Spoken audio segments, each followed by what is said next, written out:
السلام علیکم، میں ہوں ڈاکٹر حسین جاوید اور آپ دیکھ رہے ہیں میرا ڈیجیٹل چینل۔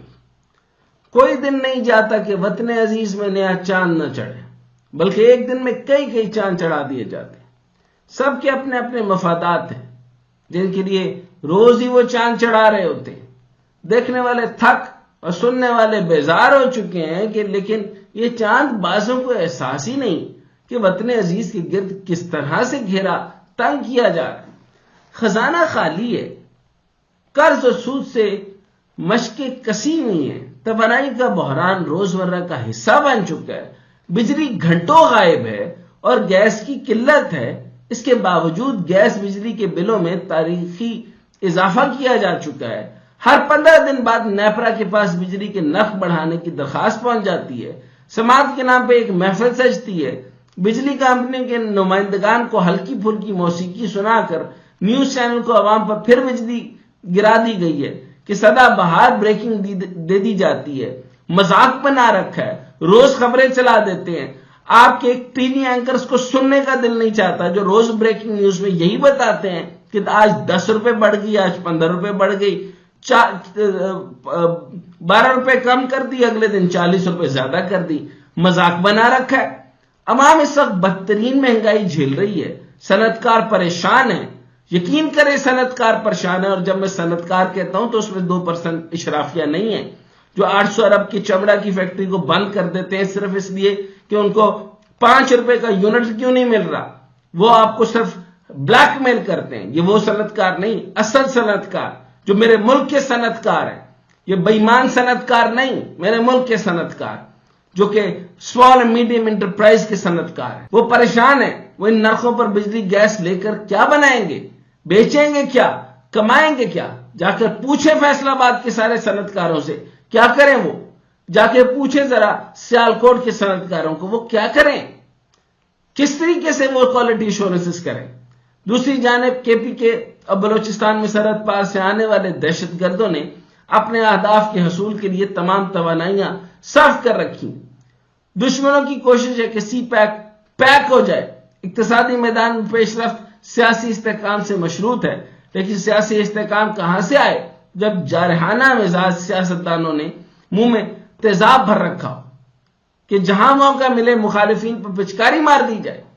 اب اسلام آباد ہائی کورٹ کے 6 ججز کے خط کے حوالے سے ایک نیا چاند چڑھایا ہوا ہے۔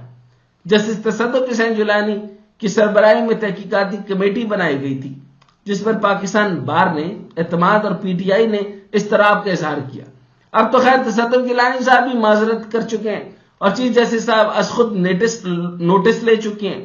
یہ 184 سب سیکشن 3 سو موٹو کا وہی والی تھوک ہے جو انہوں نے خود سے چاٹی ہے، جس کے آج سماعت بھی ہوئی اور 29 اپریل تک یہ سماعت ملتوی بھی کر دی گئی۔ اب اس معاملے میں ہوگا کیا؟ یہ کہ عدالتیں لگیں گی، سماعتیں ہوں گی، پھر معاملہ فل کورٹ کی طرف جائے گا۔ اس سے بہتر نہ تھا کہ کمیشن بن جاتا، تحقیق ہوتی، الزام کا کھرا مل جاتا، لیکن اس طرف کوئی اپنے آپ نہیں گیا۔ ایسے میں ایک طرف الزامات، گندی سیاست، معاشی ابتری اور دوسری جانب دہشت گردی، اور پھر اس بھونچال میں توقع کی جائے کہ کوئی یہاں آ کر ڈالروں میں سرمایہ کاری کرے گا، زر مبادلہ بڑھے گا، تو اسے دیوانے کی بڑکوں کے سوا کیا کہا جا سکتا ہے۔ عدلیہ اپنا وقار کھو چکی ہے جی، مکمل طور پر عدلیہ اپنا وقار کھو چکی ہے۔ عدلیہ اپنا وقار کھو چکی ہے۔ کوئی غریب انسان، کوئی انسان، غریب تو چھوڑ دیں، درمیانے طبقے کی بھی چھوڑ دیں، یہ صرف اور صرف جو ہے وہ اپنی انٹرٹینمنٹ، اپنے آپ کو ٹی وی پہ دیکھنا چاہتے ہیں اور کچھ نہیں چاہتے۔ اس عدلیہ کے اوپر کسی کو اعتماد نہیں، کسی کو بھی اعتماد نہیں۔ یقین کریں میں بہت خطرناک نظام دیکھ رہا ہوں۔ اس عدلیہ کے پاس تو جائے گا ہی کوئی نہیں، لوگ فیصلے اپنے ہاتھوں میں لے لیں گے، اور جب فیصلے اپنے ہاتھوں میں لے لیں گے تو پھر عدلیہ بھی ان لوگوں کے ہاتھوں میں آ جائے گے جو فیصلہ لیں گے۔ جب ادارے کمزور ہوں گے، آپ اپنے ملک کے لوگوں کو مار رہے ہیں اور ادھر دہشت گرد آپ سے کنٹرول نہیں ہو رہے، آپ داسو اور دیامیر بھاشا اور چین کو سیکیورٹی پرووائڈ کرنے کے بجائے آپ ادھر ادھر کے معاملات دیکھ رہے ہیں۔ آپ یہ دیکھ رہے ہیں کہ قاضی فیض عیسیٰ کیا کر رہے ہیں، آپ یہ دیکھ رہے ہیں کہ ہمارے شہباز شریف کو کیسے مضبوط کرنا ہے، آپ محسن نقوی کو سینیٹر بنا رہے ہیں، آپ ادھر فیصل واوڈہ کو سینیٹر بنا رہے ہیں، آپ ادھر جو ہے وہ کاکڑ کو سینیٹر بنا رہے ہیں، آپ اس جنگ میں لگے ہیں کہ کون چیئرمین سینٹ ہوگا، اپروولز کیسے ہوں گی، فارم 47 کیا ہوگا، فارم 45 کیا ہوگا. آپ کا معاملہ ہے کیا؟ آپ کرنا کیا چاہتے ہیں؟ ہماری سرحدیں کمزور اور آپ کے ملک کے اندر آپ کی طاقت، آپ کا خوف ہمارے لوگوں پر زیادہ. آپ اپنے لوگوں پر خوف بڑھا رہے ہیں اور اپنی سرحدوں کے اندر آپ کے ہمارے دشمنوں کے اوپر سے ہمارا خوف ختم ہو رہا ہے. ہم کس طرف جا رہے ہیں؟ اور ہماری قوم، ہمارے لوگ عدلیہ کے اوپر مکمل طور پر یقین نہیں رکھتے. آپ کے لاکھوں کیسز ایڈیشنل سیشن جج سے لے کر ہر طرف لوگ اب قانون ہاتھ میں لے لیں گے. مجھے مبینہ طور پہ خوف آ رہا ہے کہ جب لوگ قانون ہاتھ میں لے لیں گے اور یہ ڈیموکریسی سے موبوکریسی کی طرف جا رہے ہیں. آپ کے معاملات ٹھیک نہیں ہیں، یہ لچھن ٹھیک نہیں ہے. ہر جج کو، ہر سیشن جج کو، ہر جسٹس کو بہتر ہونا پڑے گا، اپنے ضمیر میں جھانکنا پڑے گا، اپنے آپ کو ٹھیک کرنا پڑے گا. آج 6 ججز کے الزامات بھرے خط کی سماعت پر بات کرنے سے پہلے آپ کو یہ بتانا ضروری ہے کہ دھمکانے کا یہ سلسلہ صرف اسلام آباد ہائی کورٹ کے 6 ججز تک محدود نہیں ہے، بلکہ بات اس سے بڑھ چکی ہے. کیونکہ اس کے بعد اسلام آباد ہائی کورٹ کے 2 مزید ججز کو پاؤڈر ملا دھمکی امیز خط ملا، جس کے بعد آج سپریم کورٹ کے 4 اور لاہور ہائی کورٹ کے بھی سینئر ترین 4 ججز کو بھی ویسا ہی خط ملا. لاہور ہائی کورٹ میں جسٹس عالیہ نعیم، جسٹس عابد عزیز شیخ، جسٹس شاہد حلال حسن، جسٹس شجاعت علی خان کو آج پاؤڈر ملا، خط ملے، یعنی پاؤڈر ملے، خط ملے. یقین کریں گے پڑھتے ہوئے مزہ فیل ہوتا ہے کہ آپ ارطغرل غازی کے ڈرامے کو سیریس لے بیٹھے. یہ تو اس زمانے کے اندر ہوا کرتا تھا کہ زہریلے خط بادشاہوں کو ملا کرتے تھے، لیکن وہ پھر فوت بھی ہو جاتے تھے نا. آپ لوگوں کو زہریلا پاؤڈر والا خط مل رہا ہے، کیا وہ ٹیلکم پاؤڈر ڈال کے دے رہے ہیں؟ پھر آپ فوت کیوں نہیں ہوتے؟ فوت تو آپ ہو نہیں رہے. مذاق آپ لوگوں نے بنا رکھا ہے. آپ لوگوں نے صرف اور صرف عوام کا مذاق بنایا. آپ لوگ ساروں کو جو ہے وہ مذاق سمجھتے ہیں. آپ نے میڈیا کو بھی مذاق بنا دیا کہ وہ خبریں چلا رہے ہیں پاؤڈر ڈالا ہے تو ایتھرون کا پاؤڈر ہے، تو پھر آپ فوت کیوں نہیں ہوئے؟ جب آپ فوت نہیں ہوئے تو پھر آپ سینیٹائزر آنکھوں میں ملتے ہیں. یار آپ مذاق کر رہے ہیں.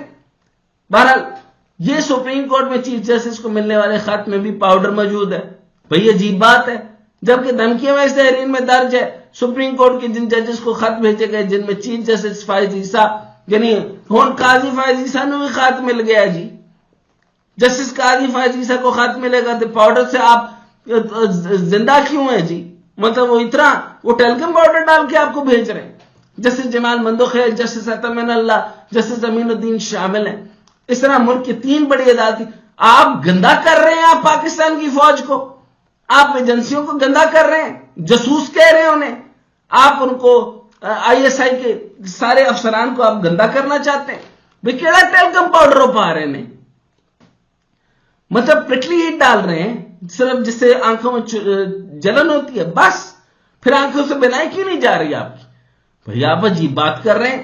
آپ اپنا مذاق خود اڑانا چاہتے ہیں. یعنی آپ لوگ یہ صرف اس چیز کو پک کر کے آگے لے کے جا رہے ہیں کہ کیس ہمارے پر نہ پڑے. اس طرح ملک کے 3 بڑی عدالتی فارمز کو سیدھا سیدھا تھریٹ کیا جا چکا ہے ان کے مطابق، لیکن 36 گھنٹے گزرنے کے بعد اب تک یہ معلوم نہیں ہو سکا کہ خط کہاں سے بھیجے گئے، اس کا مقصد کیا تھا. لاہور سے خط وصول کرنے والے کورئر کمپنی کے ملازم کو تو حراست میں لے لیا گیا. اور تسی چھوٹیاں سے پہن ہو ہمیشہ کیوں بھائی؟ وجہ لیکن اصل ملزم اب بھی پکڑ سے باہر ہیں اور کہیں چھپ کر یہ سب خبریں ٹی وی پر دیکھ کر ہنس رہا ہوگا کہ یار کیا نمونے قسم کے لوگ ہیں. ہم نے وہ جو ہے وہ ٹیلکم پاؤڈر ڈال دی ہے، پاؤڈر کر رہے ہیں. اور ارطغرل غازی کا ڈرامہ آپ لوگوں کے دماغوں پہ چڑھ گیا. یہ وہاں پہ بادشاہوں کو خط جاتا تھا، زہریلے خط ہوتے تھے، گفٹس آتے تھے زہر والے، وہ ان کے اوپر لگتے تھے. آپ مذاق بنا رہے ہیں. آپ کون ہیں؟ بہرحال آپ بات کرتے ہیں 6 ججز کی شکایت پر ہونے والی 7 رکنی بینچ کی سماعت پر. روزانہ کا یہ مذاق مجھے آپ کو سنانا ہوتا ہے تاکہ میں آپ کو بتا دوں کہ یہ اس ملک کو مذاق بنانے والے لوگ کون ہیں. ان کی کوئی عزت نہیں کر رہا. یقین کریں ان کی کوئی عزت نہیں کرتا.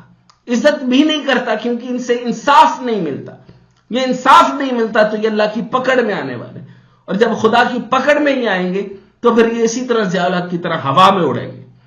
یہ سماعت لائیو ٹیلی کاسٹ کی گئی، 1.5 گھنٹے کی اس سماعت کو دیکھ کر اس طرح لگا کہ آج یہ سماعت صرف وضاحتوں پر مشتمل تھی، کیونکہ آج قاضی فائزی صاحب مسلسل یہ برابر کرانے کی کوشش کرتے رہے کہ انہیں جیسے ہی خط ملا انہوں نے اس پر فوری ایکشن لے لیا۔ انہوں نے 6 ججز کے خط لکھے جانے کے بعد اس کی تحقیقات کے حوالے سے سست روی کے امکان کو سختی سے رد کیا۔ بھئی یہ چیف جسٹس صرف ایک کام کر رہے کہ لاکھوں بچیاں جل گئیں، انٹیریئر سندھ میں کیسی کیسی رسمیں، بڑے بڑے خاندان کی عورتوں کو کسٹڈی کے معاملات کا مسئلہ ہے، بڑے بڑے لوگوں کو اولادوں سے جدا کر دیا گیا ہے، لوگوں کی جائیدادوں کے ایشو چل رہے ہیں، وہ تو آپ نے سالو نہیں کیے چیف جسٹس صاحب۔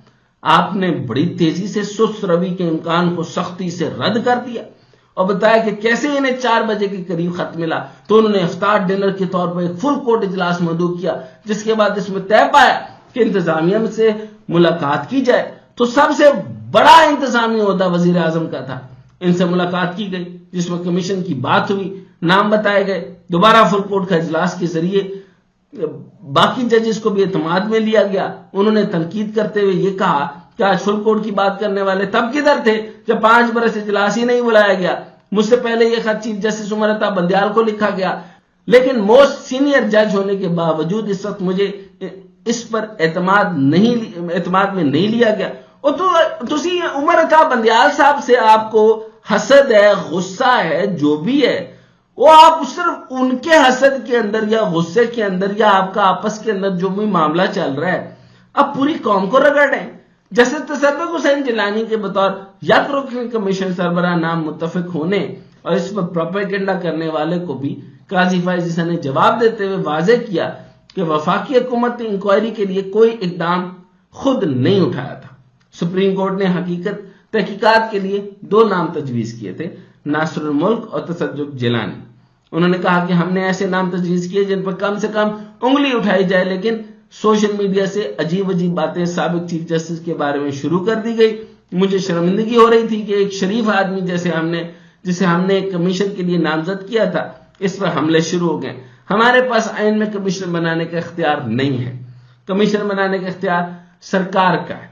ہم نے مشورہ کیا، نام دیے، لیکن اس کو بدنام کر دیا گیا، جس کے بعد انہوں نے انکار کر دیا۔ آج کی کیس کی سماعت کے دوران چیف جسٹس نے اس معاملے پر فل کورٹ بنانے کا بھی عندیہ دیا اور کہا کہ ہم 7 جج اس لیے بیٹھے ہیں کیونکہ صرف 7 جج ہی اسلام آباد میں دستیاب تھے، دیگر ججز اسلام آباد میں نہیں تھے، اس لیے فل کورٹ نہیں بیٹھا۔ کچھ ججز لاہور اور کچھ کراچی میں، ہو سکتا ہے کہ آئندہ فل کورٹ بیٹھے، لیکن قاضی فائز عیسی صاحب کو آپ کو تو الگ ہونا پڑے گا کیونکہ آپ نے شہباز شریف سے ملاقات کر لی ہے، آپ بائسڈ ہو چکے ہیں، چنانچہ بائسڈ آدمی اس بینچ میں نہیں بیٹھ سکتے۔ آج قاضی فائز عیسی نے فل کورٹ بنانے کا عندیہ تو دے دیا، کہا کہ وہ اپنے ساتھی جج کے ساتھ مضبوطی کے ساتھ کھڑے ہیں، لیکن بہتر ہوتا کہ وہ آج فل کورٹ بنانے کا عندیہ نہیں اعلان کر دیتے، کیونکہ عید کے بعد ججز کی مصروفیت دوسرے شہروں میں ختم ہو چکی ہوتی ہے یا وہ کسی اور کیسز میں مصروف بھی ہوتے ہیں، تو ان کو ان کیسز کی جگہ اس اہم کیس کی سماعت کے لیے کہا جا سکتا ہے، تاکہ اس سے تاثر ملتا کہ عدلیہ صحیح معنوں میں اپنے ججز کے ساتھ کھڑی ہے۔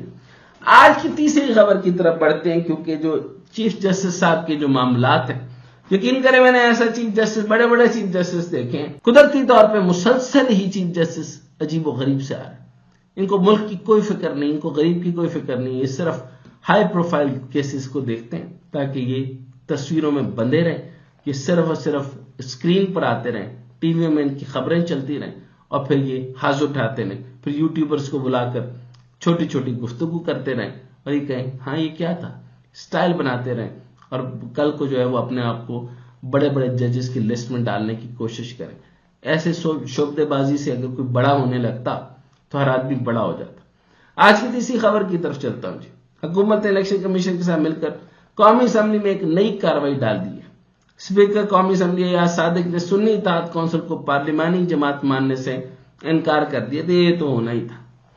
نئی پارٹی پوزیشن میں تحریک انصاف کی حمایت یافتہ ارکان کو آزاد دکھا دیا گیا اور عمر ایوب کو ان آزاد اراکین اور باقی اپوزیشن جماعتوں کا اپوزیشن لیڈر مقرر کر دیا۔ بدھ کے روز جاری ہونے والے نمبرز کے مطابق نئی پارٹی پوزیشن میں حکمران اتحاد کے اراکین کی مجموعی تعداد 226 ہو گئی ہے، جس سے ان کو 2/3 اکثریت سے بھی 2 زیادہ سیٹیں مل چکی ہیں۔ قومی اسمبلی سیکریٹریٹ کے مطابق نئی پارٹی پوزیشن کے مطابق مسلم لیگ نون قومی اسمبلی میں سب سے بڑی جماعت ہے۔ نون لیگ کے پاس قومی اسمبلی کی 122 نشستیں، پیپلز پارٹی اور ایوان زرعی میں دوسری بڑی سیاسی جماعت ہے، اور پی پی کے اراکین قومی اسمبلی کی تعداد 70 ہو گئی ہے، اور قومی اسمبلی میں تیسرے نمبر میں متحدہ قومی موومنٹ کا نمبر آتا ہے۔ ایم کیو ایم کے پاس قومی اسمبلی کے 22 نشستیں، قومی اسمبلی سیکریٹریٹ کی جانب سے جاری نئی پارٹی پوزیشن کے مطابق پاکستان مسلم لیگ کاف کے اراکین قومی اسمبلی کی تعداد 5 ہے۔ استحکام پاکستان پارٹی کی قومی اسمبلی میں 4 نمائندے موجود ہیں، جبکہ نیشنل پارٹی، مسلم لیگ ضیاء اور بلوچستان عوامی پارٹی ایک رکن قومی اسمبلی ہے۔ اپوزیشن میں تحریک انصاف کی حمایت یافتہ آزاد اراکین کی تعداد 88 ہے، جمعیت علماء اسلام فے کے اراکین کی قومی اسمبلی کی تعداد 11 ہے، جبکہ بی این پی مجلس وحدت المسلمین پختونخوا ملی عوامی پارٹی کے پاس قومی اسمبلی کی ایک نشست ہے۔ اس وقت قومی اسمبلی کے مجموعی اراکین کی تعداد 328 ہے۔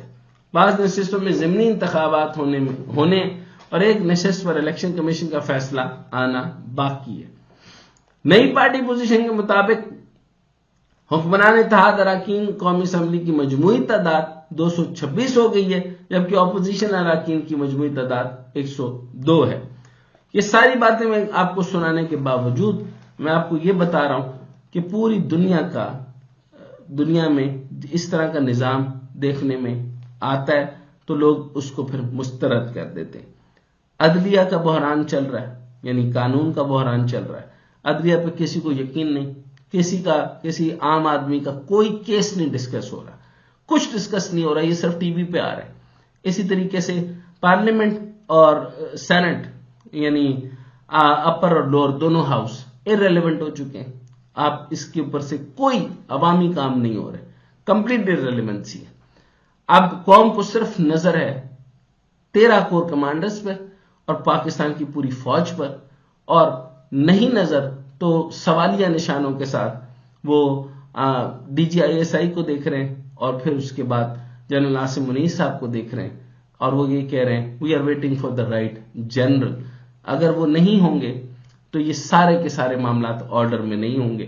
اگر وہ آرڈر میں ہوں گے تو نقوی صاحب جو ہیں وہ داخلہ نہیں ہو سکتے تھے، فیصل واڈا سینیٹر نہیں ہو سکتا تھے، اور کاکڑ جو ہے وہ دوبارہ چیئرمین یا سینٹ کے اندر ہی نہیں آ سکتے تھے۔ یہ سارے لوگ جو آپ لوگوں نے سینٹ میں بھرتی کیے ہیں یہ نہیں ہو سکتے تھے۔ تاریخ آپ کو کس ناموں سے یاد کرے گی مجھے نہیں پتا۔